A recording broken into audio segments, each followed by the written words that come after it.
All right, guys, we will try to be good surgeons here and get in, get out, because I know you guys have already had a day and you still probably have other things to do after this. So we want to honor your time and your energy. So we'll go ahead and take a look at practical pedagogy here in just a bit after I welcome everyone. So thanks again for joining us. This is the Nice One Remote Learning Series. These sessions will provide educators opportunities to extend and refine practices engaging students in remote and or online learning. We're going to showcase high-impact practices, model strategies, share resources, and highlight ways to facilitate effective remote learning. Although you'll see that many of the strategies and resources we share are applicable to in-person traditional settings as well. My name's Candace Herman, and co-presenting with me today is Tracy Balu. And you guys can see our title page here.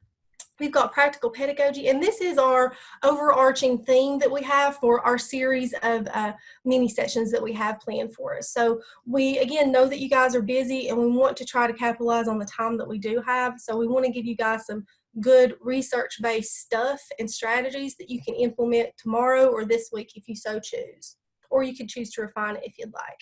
So the first of the 4 sessions that we will address is going to be about chunking. So we've got this chunk it, don't chuck it, and you guys can read on your own the subtitle here, but we're pulling this title from Miller's information processing theory, which we'll reference and allude to as we progress through this presentation today.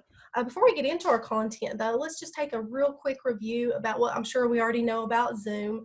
I'm going to start in the lower left-hand corner with mute. I think everyone is muted already. If you're not, go ahead and mute your mic just so we can prevent feedback in this really short session. And then I'm just going to move around the screen. So if you need to double click or click escape, that's going to maximize or minimize your screen from full screen. If you want to move around your participant's video window, like if it's blocking part of your screen, you can do that. Like you can't see it, I don't think, on mine, but I've got mine minimized quite a bit so I can see the presentation itself. And you can do the same thing for chat whenever you get to it. You can minimize or you can just like move it around if you need to. So let's go ahead and play around with chat just a little bit. And again, that's just to kind of engage you guys a bit, but also make us familiar with the platform that we're using. So if you guys will in chat, go ahead and just drop in whatever grade or grades that you teach. Maybe the role that you have, like if you happen to be an administrator or a coach. And while I'm presenting, Tracy might monitor that a little bit closely for us. Thank you guys, you're quick with that. Awesome, we have some high school folks in here as well, some 5th grade, a few 5th grade. All right, cool, it looks like we have a pretty diverse group here. You guys feel free to continue commenting if you still needed a minute or so with that. In the meantime, I'm gonna go ahead and move on again just so that we can honor everybody's time. So this is Tracy and me, and again, you guys can feel free to contact either us or your respective coaches. If you happen to have one through Rural Life, we'll be a guide to talk through chunking or any other aspect of these strategies that we'll see today. Once again, to just reemphasize what John had already made available to us, our materials, he's dropped that link a few times for us in the chat. So if you want to pull that up on a separate window or just have access to it for later, you can. If you have a mobile device with you and you prefer to use that, you can use this QR code that's in the lower left-hand corner if you'd like. Once you get to the site itself, you'll just look for today and you'll look for our title for Chunk It, Don't Chuck It. And I think we're the first one actually. You've already joined, so if you click View Materials, again, that's going to make these slides and this presentation accessible to everyone. Again, that link is in the chat if you still need that or want that. So we'll go ahead and take a look at our goals so that we know how we want to frame our learning today. So by the time that we leave today, we want to have explored the brain science supporting instructional chunking. We want to experience the chunking strategy. And we want to at least begin to modify an existing or upcoming lesson with this strategy itself. So when we're thinking about these brain strategies, you can see this graphic that we have, and I'll move us through this progression here in a bit. But we just want to remember that I hope it's not an intimidating like title or label, but really all we're doing is we're thinking about the science that researchers have done about the brain and how it develops, how it learns best. We're taking that science and applying it to the strategies that we're using with our kids so that we're maximizing both the time that we have with them as well as the content and the information that we'll expose them to. So again, this deals with the teaching methods, lesson designs, and even the school programs that might be available. So we're of course going to begin with chunking today, and you can see our progression. We'll move to visuals next Tuesday. If you guys choose to join Tracy and me, we would be glad to have you guys. And we'll continue moving through collaboration, a mini series or mini session on movement, and ultimately we'll come back to a deep dive where we go into these brain strategies in greater depth. So next, Tracy is going to give us a little bit of experience with these brain science strategies. Welcome everybody, and thank you. And like any good teacher, we're going to start out with something fun. And I know that you all probably have paper, scratch paper and pencils handy. So if you would just keep them handy, what I'm going to do is we're going to show you a screen, and then from memory, we would like you to write it down. Please don't write it down while it's on the screen. Just try to, we're just showing you an example of memory and how that works. And this is just kind of an open door for the rest of our session. So here we go. You have 5 seconds, and the following slide is going to show you several letters. So try to memorize as many as you can in 5 seconds, and then we'll go.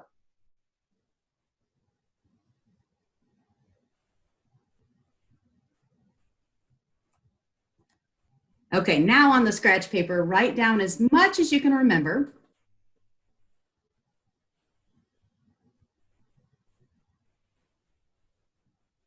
And I assume several of you got a few. Maybe somebody got all the way up to 7. I'm not sure, but let's go on. Let's try it again.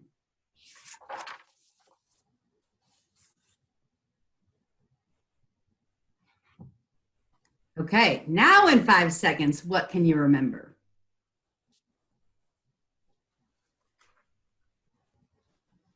And if you're like Candace and me, you probably noticed that you had a much greater memory of the second slide than you did the first slide. And why is that? Well, that's because what it leads into is our discussion. 14 unrelated bits. At first, it was just a random sequence of letters. Unrelated, there's nothing to tie it to.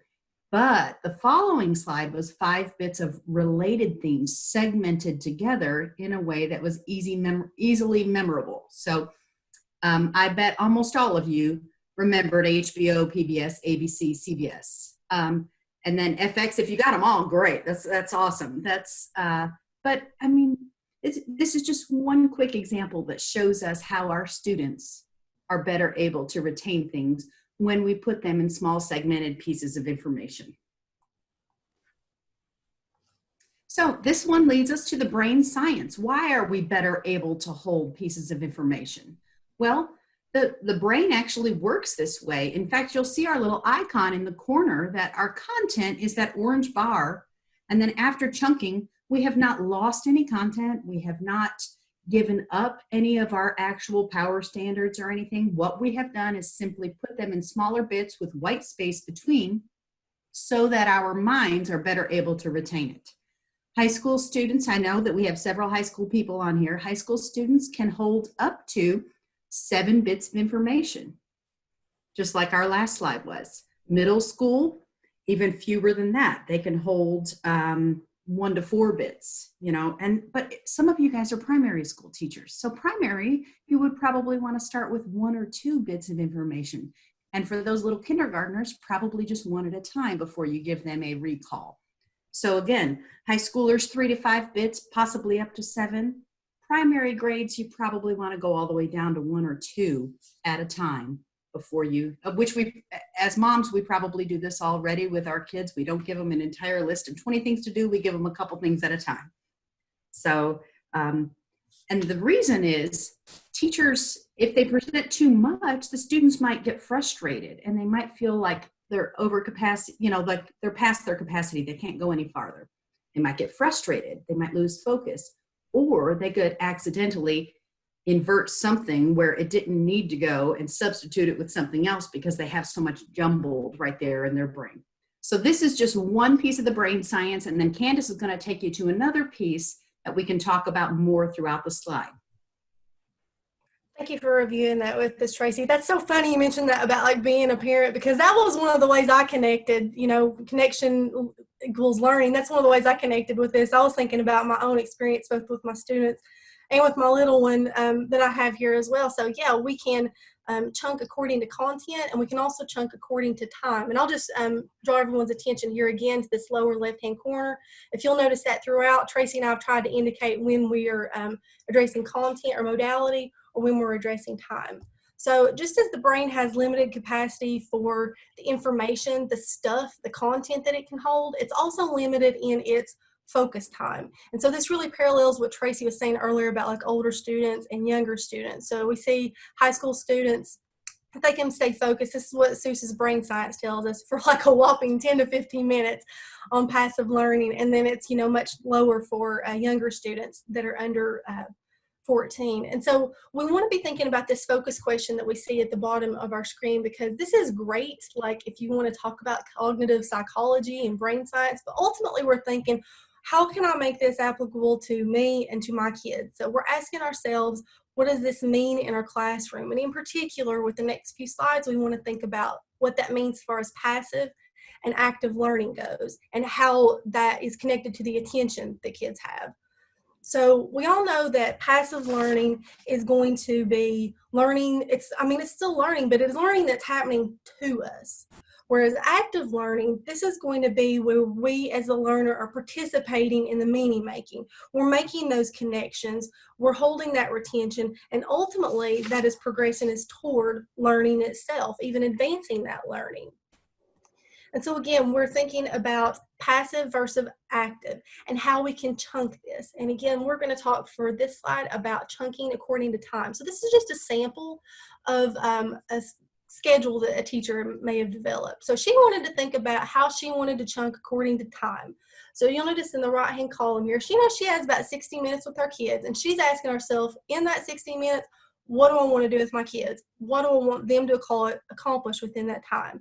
And so you see she's bouncing back and forth between passive, active throughout. So the kids will read a chunk of text and they're going to reflect. We'll read the next chunk of text, they're going to summarize, and maybe even use a visual to accompany that.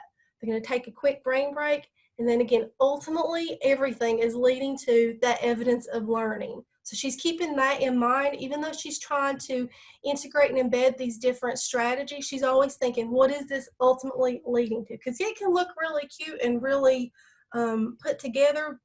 If we don't have that evidence of learning at the end, like that's kind of where it is. And so again, we're asking ourselves what this has to do with us and what this means for our particular classrooms. So as we progress through this presentation, through this mini session, do be just thinking about like, okay, what might that mean in my classroom? How might I actually apply that to what's going on tomorrow in class or next week, as the case may be? So Candace and I both spoke about whether it's chunking by bits of information or whether it's chunking by time. And here we're just going to recap, because we realize in 25 minutes we're throwing a lot at you. So we just want to recap throughout. So chunking strategies, the first and the easiest one to do, like Mrs. Baldwin did on the previous slide, she took little pieces of time and assigned certain things per pieces of time. Even breaks are included. So pause after 5 or 10 minutes to give students either time to reflect, time to assess their level of understanding, or just a quick break. But chunking by information doesn't just mean that you take one piece of information and chunk it 4 different pieces. It can also mean you switch the modality. You move out of lecture into your reading materials, and then you move out of your reading materials into your discussion. And then you may come back for a reflection time. It literally just means that you're not doing too much too long. So with that being said, if some of you have paper packets that you send home with your kiddos while they are on an extended shutdown, or if they're homebound, or I don't know what your county's doing as far as some here and some there, some virtual, some not. But even if you have a paper packet, you can write the paper packet in with breaks included. So that way the mother and the daughter, who are sitting next to each other doing homework together, know that, okay, we've worked for this long. Now it's time to do a break. Now it's time to switch into something else. So with that being said, we are now going to start a little break for you. So just a 15-second brain break, and Candace is going to start our timer. And when you hear the bell, we're going to start back up again.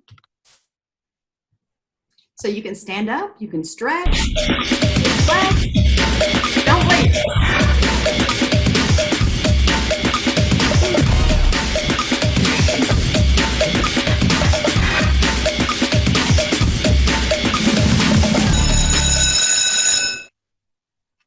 And there's the bell. So now we're back in class, and Miss Candace is going to take you on the next one. Okay, I did take a little break. I hope that wasn't too embarrassing. I'm not sure what all of that you guys saw, but yeah, I needed to move a little. I hope you guys enjoyed your luxurious 15-minute break, like mini session, mini break, right? So as we continue, we're going to look at the structure of a digital mini lesson. And I know we're crunched for time, but I real quick want to mention this. I know you guys are always busy. Tracy will review a bibliography with us at the end. You will not have time for all of it, like at any point in your school year. But if you look at one resource, check out this Zemke and Muteris resource that we have here for you, because it's going to have lots of quick, accessible stuff in there for you guys for your remote lesson. So that's going to be a quickie for you. And so I'll move through this fairly quick as well. These are the 5 components that those ladies address within a mini lesson, a digital mini lesson. And so some of the ways that you experienced this with Tracy and myself today is you were greeted whenever you joined Zoom, both verbally and then some messages within chat. We asked you guys to participate in chat, both so that you could be a participant, but also so that we could, make sure we're all familiar with the platform. When we teach, for us, that was when we had like the goal slide and also the brain science that we're embedding throughout. When you're teaching and presenting to your kids, the teach part, this is going to be the teacher-centered, content-rich part of the lesson. So this is when we're telling them this is what we're going to do, why we're going to do it. Okay, let's get started. And then we have that gradual release with the show and do. And finally, we follow up with our closure is going to be that reflective piece. And we do want to make sure we leave a little bit of time for our kids to have that reflective piece, because that is what is sealing the deal cognitively. It's helping them reflect back upon what you presented, what they did, making those new connections. And those new connections, again, is what is going to progress that learning forward. And so as we're thinking about learning, and we've heard this phrase, cutting the fluff, it's easy to hear and interpret that as this is the extra cute stuff that, maybe I don't do this as a teacher, or maybe I don't have time to do this. But it's not only the cutesy pie stuff, it can just be very standards aligned, very rich material, very rich activities. There might just be too much of a good thing, as is the case for Miss Fillers here. As we skim through this list of 7 activities that she wants her 6th graders to participate in, there's nothing really there that like screams out that's obvious, like, hey, this shouldn't be on the list. But it should be pretty obvious to us that that's a lot of deep stuff. There's a lot of it for 6th graders all in one chunk of a sitting, all in one session. And so when she thinks about brain science, she'll want to ask herself what she needs to cut, because again, she's thinking about what Tracy shared with us about the 5 to 10 minutes, the 10 to 15 minutes, and what we reviewed together about active versus passive learning. And so she'll want to try to balance that out and maybe cut some of this. And so those are some of that's a content related way or an informational way that we can think about chunking our class.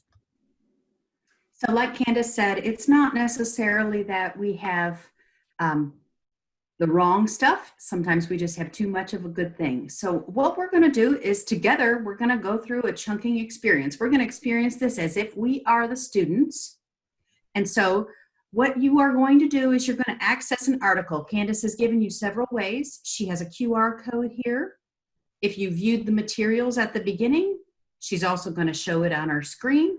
So what we want to do for this chunking piece is we're going to read 2 little small sections at a time, and it spells the acronym IGNITE. We're going to read 2 sections and respond with something that resonates with us into the chat. Then we're going to read the next 2 sections and respond to something that resonates with us in the chat, and so on. It's a very quick article. Don't let it look daunting to you, because the top little list, Candace can just scroll right past. So we're going to start with I and G, which are our first 2 intervals and grouping. We're just going to read that super quickly and then respond to something that resonates with us. What could we do? What is something that we want to take back to our classroom? How does this change what we're going to do, especially if you're teaching virtually this year? Virtual virtual learning is not the same as in-classroom learning, and you don't have to fill up as much time. So I'll be quiet now and give you a moment to read. And then if we can respond I-G, N-I, and T-E, and then we'll come back together. Okay, Tracy, can I ask a quick question? Sure. So as we're responding to this, we're reading a couple of chunks and responding, a couple of chunks responding. And so we'll have 5 minutes total to do each of those 3 chunks. Is that right? Correct. And of course, this is, I mean, if you were doing this with your students, you would give them longer. This is just one way that we can experience a chunking strategy as teachers that we could take back to our classrooms and then do it with them, with the kids.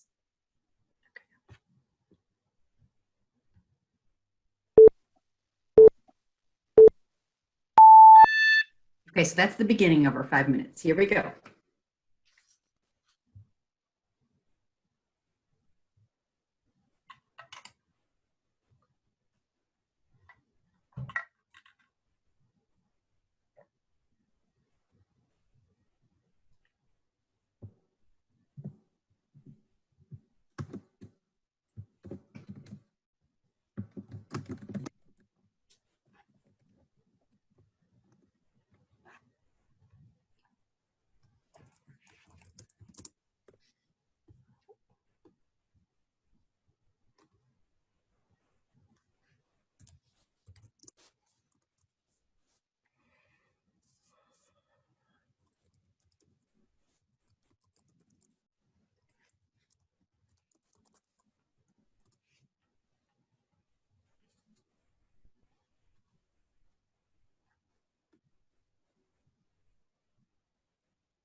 Yes, thank you. You all are noticing some of the very things that Candace and I noticed about this article too.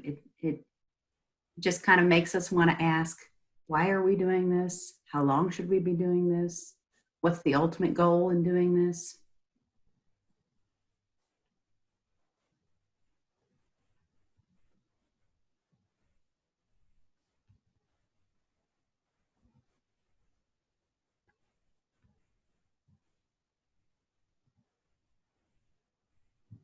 Several of you honed in on the 3 to 5 bits of information at a time before a break. That's great.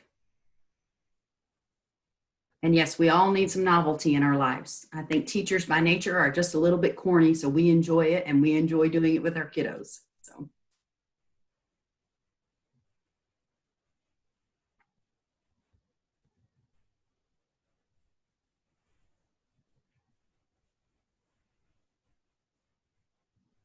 that's good, Gwen. Yes. Yeah. Tracy, do we have about 1 minute? I can't see the timer on my screen. Is that right? I'm actually not seeing your timer either, but I think we're okay to go back. This just gave them an example. Yeah, that's just, see, we were pretty good, 40 seconds. All right. So you guys can continue if you have it up on a different one, you can continue responding, but I did like how you wanted to grab their attention and change it up before somebody said they wanted to change it up before the kids know what to expect. I liked that. That's good. So, and learning needs to be connected. Absolutely. If our learning's not connected, then what are we doing? It's just a bunch of disconnected skills that aren't actually meaningful to the kiddos. It's So good. like Tracy said, they can still drop those comments in chat because we'll have this script later and we'll save it and maybe even print through it and kind of go through some of those. But thank you guys so much for chiming in. Yet seems like we noticed a lot of the same things, and some of us even pulled out some of the other reminders, some details. So just as another quick reminder, I won't dwell on this too much because Tracy already reviewed a portion of it earlier. So we're reminded of these two strategies. We want to chunk by time and we want to chunk by information. And so this is just a reminder of the way that you've seen it or experienced it within this session itself. And so this just indicates the slides. So like later, if you do want to revisit this, this will tell you what slides. If you're interested in making this work for you in your class and you're thinking about time, this will let you know which slides to revisit. And the same holds true for the content. But I do think she made a really good point earlier when she was talking about chunking by information and letting that also have to do with the modality of shifting. You know, you guys, a couple of you had mentioned that, like the novelty and keeping kids asking what's next. And that's great because like we're supposed to enjoy learning. Like I'm pretty sure like if you have a little person, I know I do, like, yeah, she wants to know every little thing. So something that we want to know right now is how we can help make this relevant and real for you guys. So we want to break this down and think about chunking one of your own lessons maybe that you have. So go ahead and think in your mind about an upcoming lesson you have, something tomorrow, Friday, 2 weeks from now. Think about that lesson. Okay, now that you've got that in your mind, go ahead and be asking yourself just mentally, this is think time. How are you going to chunk it? That lesson you're thinking of. How are you going to chunk according to time? How much time do you have with your kids? How are you going to chunk according to the content? How are you going to break it into different pieces so it's not just information overload? And how are you going to shift that modality again? So like you guys said earlier, you're keeping your kids on their toes, you're keeping them interested, and that is going to progress us forward. We might think about what we're going to cut. I know there are a couple of different programs, a couple of different curriculums that offer like a ton of resources, which is like kind of the opposite of what we've had in the past. And so we'll need to become experts at knowing where we can get the most leverage for those particular activities, just like we do with our power standards. And ultimately, again, we're asking ourselves, what evidence of learning will there be? And so we can extend this conversation with our after session conversation, optional session if you guys want to join us afterwards. Chris or Tracy and I will hang out together for a little while. But if you guys will just in chat, can you let us know 1, 2, 3, which one of these you feel like is going to get the most of your attention? That helps us know how to progress forward with the rest of our sessions, but it also lets you guys in the chat know, you educators, get some ideas. So if you will in chat, just comment like which one of these you think you are going to focus most on or maybe first on.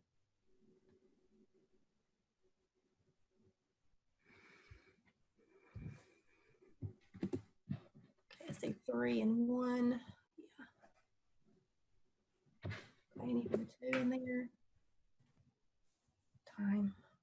I know time is the enemy, like always, Scott, like just for everyone. So I think that's, you know, perceptive that you see that. And again, we are going to revisit this if you choose to hang out with us, and if not, then that's fine too. But please feel free to go ahead and list in chat which one or ones. Yeah, that's fine, Catherine. If we've got 2 we want to focus on, which one are ones that you want to concentrate on first or in most detail. And so we'll revisit that here in a bit, but I'll let Tracy go ahead and wrap us up before we get started with that extended conversation.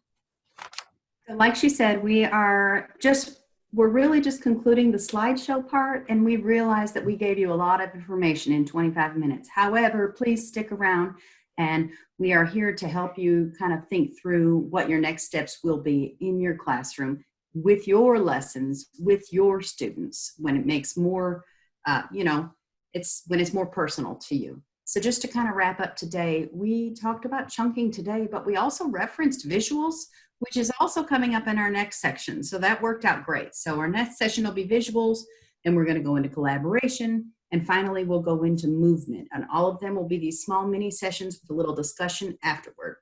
So today we started by exploring the brain science behind chunking. I mean, what does it even mean? Why do we do it? Then we experienced as teachers a chunking strategy as if we were in a classroom and a teacher were chunking information for us.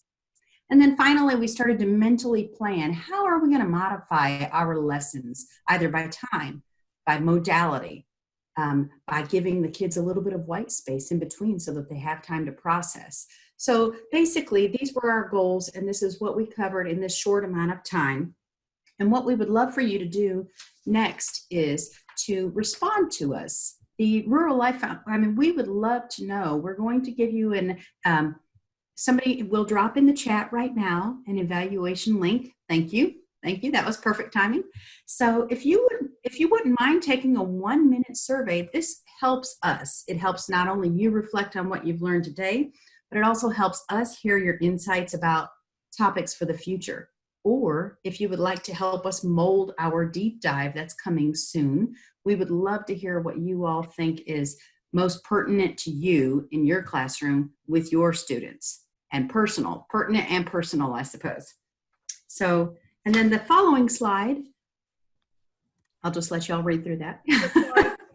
No, that's okay.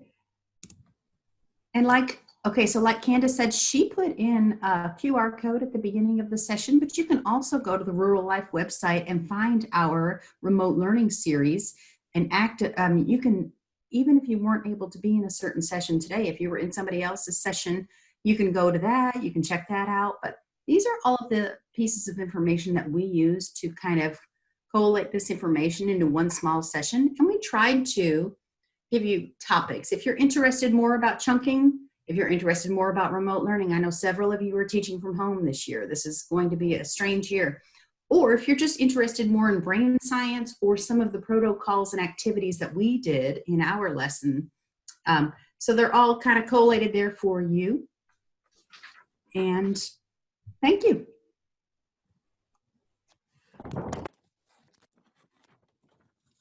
I think Candace is going to kind of walk you through some of our discussion steps for the next part, but basically this concludes the giving part. Now we'd like to do the Q&A part. So we appreciate y'all attending. We know you've had a long week and a long day already. It's just such a different year. Thank you. Yes, again, thank you all. Yeah, we'll let you guys go ahead. I see that we got some folks logging off, and that's absolutely fine. If you've got kids to pick up, groceries to go buy, whatever you need to do, life is happening all around us all the time. So you guys feel free to do what you need to do. If you want to hang around with us for the next 20 minutes or so, please feel free to do that. Maybe you can have like maybe a 1-minute little stretch break here while we wait on some folks to decide if they're able to remain with us or not. And then we'll pick up with, I'll go ahead and project it for us. We'll go ahead and pick up with this slide here. To go, but I just wanted to say bye to Mr. Payne. Mr. Payne was my high school chemistry and physics teacher. Oh, Alita, you're making me feel old, but it's yeah, but it was your first job. You were only like 3 years older than me. It's great to see you, though. It really is. Good to see you. Thanks, everybody. Thank you. Bye.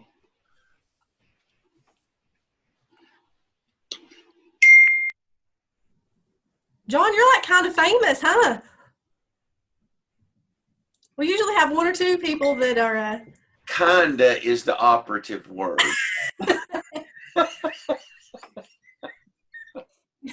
Well, the good thing is that I've not heard anybody say anything negative, so that's the good thing. You haven't talked to the right people yet. I don't know. You know a couple of them. I won't drop any names. You might still be recording here, but you know a couple of them that I know. I thought it was a great presentation, you all. Yeah. Good job. Very well done. Thanks for joining us, Catherine, and the rest of you guys that are still hanging around. Again, so that we are mindful of time and respectful of everybody's time and energy, we'll go ahead and progress through this conversation because this is pretty informal, but it is for you guys. So if you will look on this slide with me, we see on the left-hand side, we've just got a little bit of housekeeping things. So that QR code is still in the upper left-hand corner if you do decide that you want that. That's just for reference. Like if you want to like kind of burn through those slides, if you do need to refer back to something and you just don't want to toggle windows back and forth, that's really preference up to you.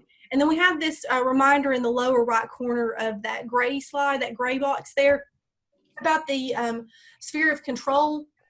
So there are a limited number of things that are within our control. We can influence a few things, and then I don't even need to say it, but there are so many things that are beyond our control right now. So again, to be respectful of your time and your energy and your willingness to hang out with us for another few minutes as we go through this strategy of chunking, we'll concentrate on the things that we can control. That's probably more professional than personally, that's more you need to know, but here we go, guys. We're going to let this guiding question kind of frame our learning as we move forward. So we're thinking about what conversation about chunking do you guys feel like you need to have next? And so Tracy kind of referenced that earlier, and I'm going to go ahead, if I can, I'm going to go ahead and put the those questions that we saw earlier, just so I'm not going back and forth on these slides. And you guys responded 1, 2, or 3.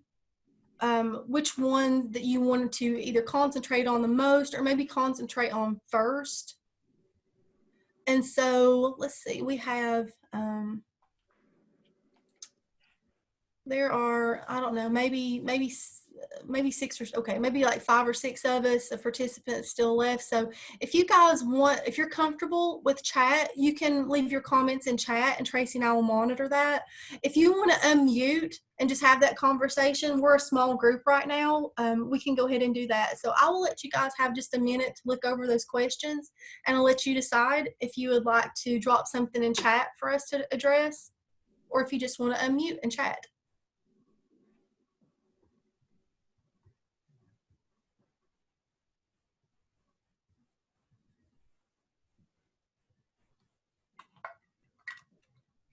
Candace, I'll kind of go first. I know that in my classroom, the time wasn't always the easy one, but I did like switching modality because I'm a fidget. So it helped me as a teacher. So I feel like that one, especially now when we are sitting in front of a virtual screen, you know, I feel like it's important. Like even if it's a 15-second break, I feel like they need to be moving away from just staring at a screen and doing something else. So, and this year is so different, and some of this stuff is so applicable to online learning, even more so than classroom learning.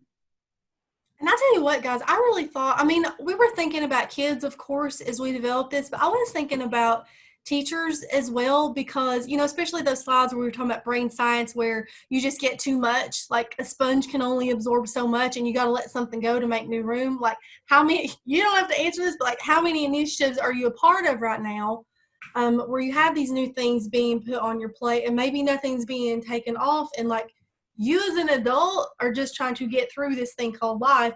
And so how much more so true that might be for our kids.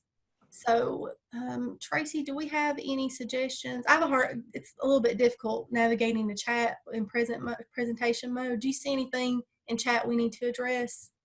No, not yet. Mm-mm. Okay. And so maybe they're just being reflective, and that is totally fine. This is super important, guys. Exactly. Yeah. There's no requirements for this part. We just wanted to be available because we realized that the first 30 minutes were pushed together and we were trying to give you so much in a little bit of time. But we also realized that if you've been standing on your feet teaching, or if you've been looking at a computer screen all day teaching, sometimes you need a little bit of 30-minute, and that's about all I can take. So.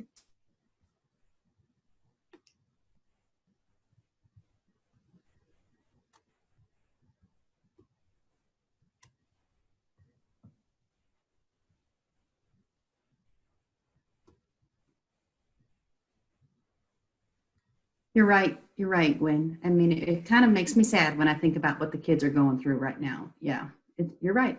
I mean, and if it's about them, this is definitely going to change. Every dissertation from here to Kingdom Come now is going to be about the year of COVID, you know? So, yeah, you're right. Okay, and I see a comment from Karen Karen, are we talking about like the synchronous and the asynchronous learning, where some kids, like, it's 10 a.m. every day, we're all going to do math together? Okay, cool. Thank you for that response. So, and I'm sure this is a concern the rest of us have as well. So how do we chunk to help kids master the material? And I'm assuming both when they're doing it with us and later. Okay. So Tracy, you had mentioned something talking about if they're doing it on their own. You'd mentioned something about the packets. Is that right? Yes, some schools handed out packets. You know, when we first went into shutdowns, they handed out paper packets because not everybody was a one-to-one county. So even when you're doing it in packets, and Karen, this is kind of off your topic, but I will get back around to you.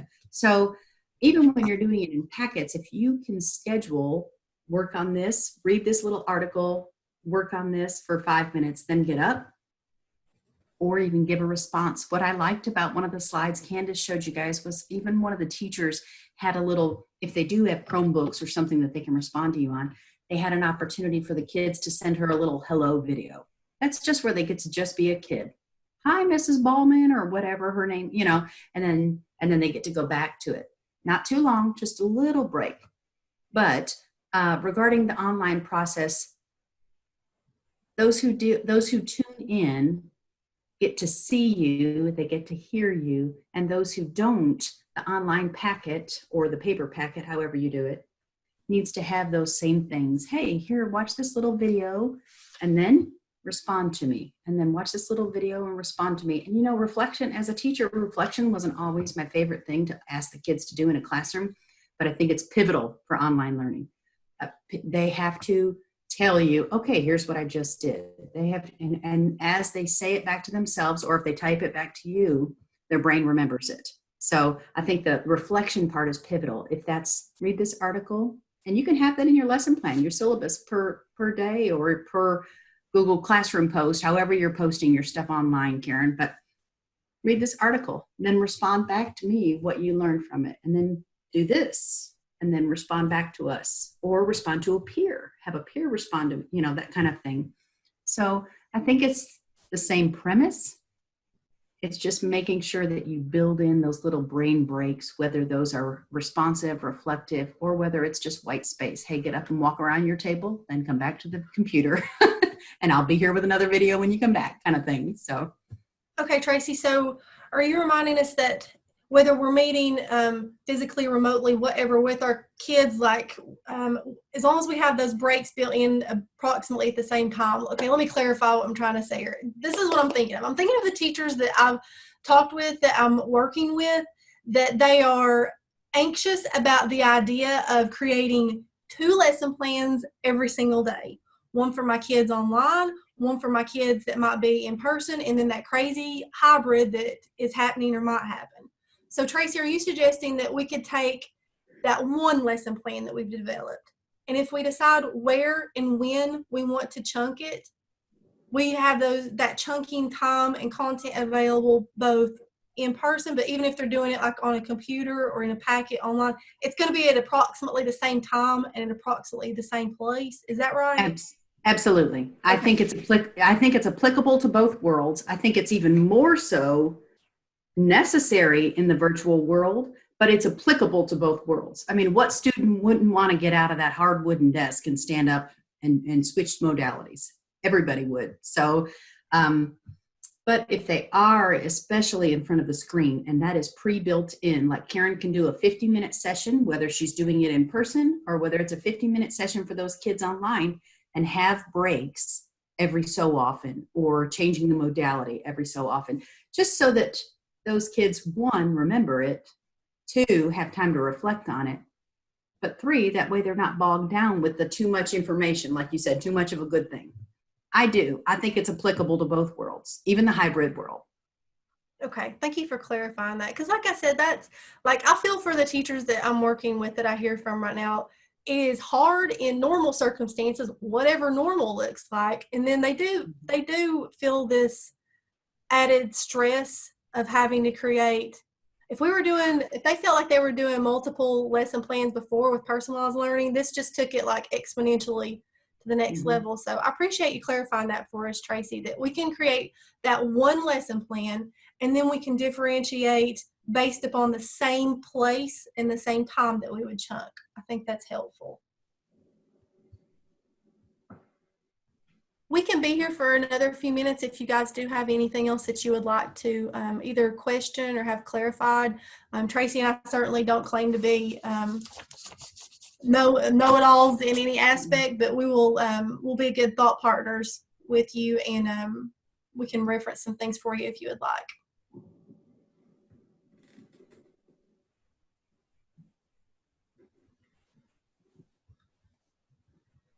Karen, just to ask a clarifying question for you, are your students who are in the classroom going to have access to the Google Classroom, just the same as the virtual ones?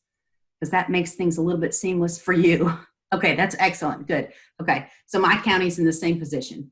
So they'll be teaching in class, but they may have some kids who are home doing the same lesson. So yes, it may take a little bit on the front end just for you to upload videos and documents and things, but there are so many newfangled little apps that you can get for that Google Classroom that have really helped. And the kids are technology based anyway. They're totally used to. they're even more so than we are. They're used to relying on technology, so that will help you pair with your in-person and your at-home students the same.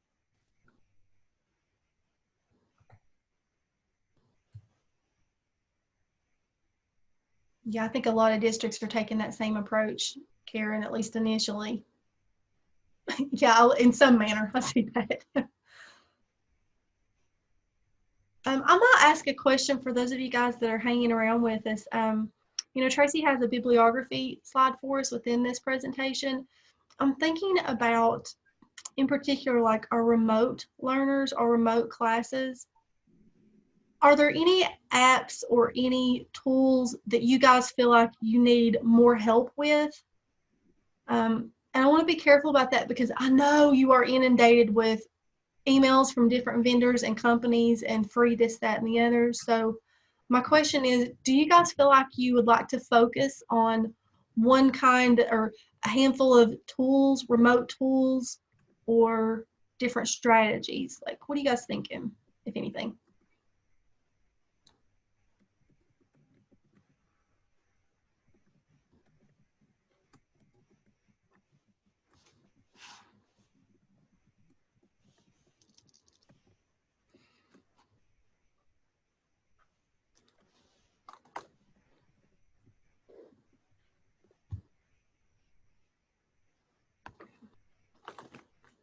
Thank you, Tracy.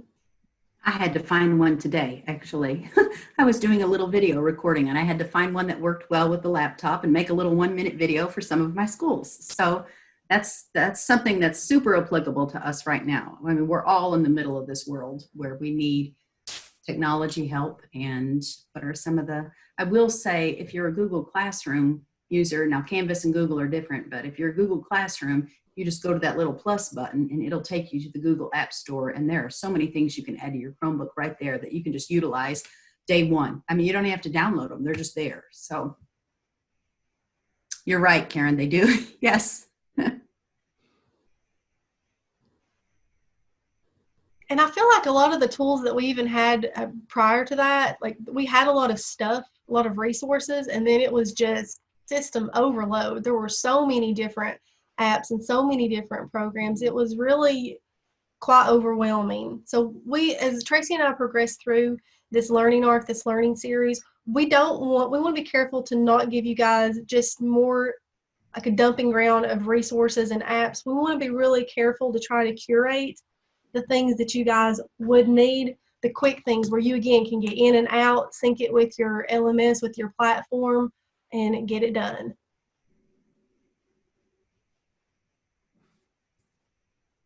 Yes, it does. Yes, it does. That's true, Karen. Thank you. We appreciate your interaction, Karen, and we truly want to be helpful. So we appreciate you asking questions and throwing comments in there. And we hope to see you back at some of our other sessions, you know. And if there are things in the meantime that you think of, and You can find out both of our emails on the Rural Life website. If we can be of help, let us know. We'll be happy to. All right, I guess if we don't have any remaining comments or questions, we don't want to hold you hostage, so we will let you guys continue on with your day. Like she said, if something occurs to you guys later, you feel free to contact either of us or any of the coaches that are available, and we'll be glad to work with you guys through this. But thank you all again for joining us. We look forward to seeing a few or all of you guys at our continued sessions. Thank you. Thank you.